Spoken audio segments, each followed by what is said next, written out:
আজ থেকে তাদের ছুটি, পড়ে আছে হোমওয়ার্ক, বই, রং পেন্সিল। আর কখনোই সে বই উঠবে না হাতে, রং পেন্সিলে আঁকা হবে না নতুন কোনো ছবি। আর পড়তে হবে না আমাদের দেশে হবে সেই ছেলে কবে, কথায় না বড় হয়ে কাজে বড় হবে।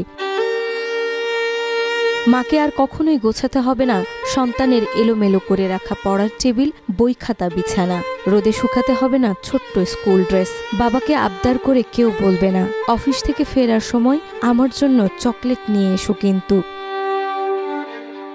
ভাই বোনের খুনসুটিতে উৎসব হবে না ঘরে, সবকিছুই রয়ে যাবে কেবল স্মৃতির পাতায় ভর করে। জীবনের এই প্রান্তে দাঁড়িয়ে যেন চিরসত্য সত্যেন্দ্রনাথ দত্তের ছিন্নমূল কবিতা। কেসারেন শেকড় থেকে শিখরে।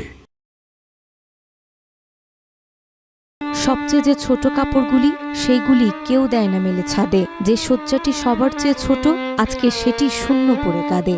সবচেয়ে যে শেষে এসেছিল, সেই গিয়েছে সবার আগে সরে। ছোট্ট যেজন ছিল রে সবচেয়ে, সেই দিয়েছে সকল শূন্য করে। নাজমা, মাই টিভি।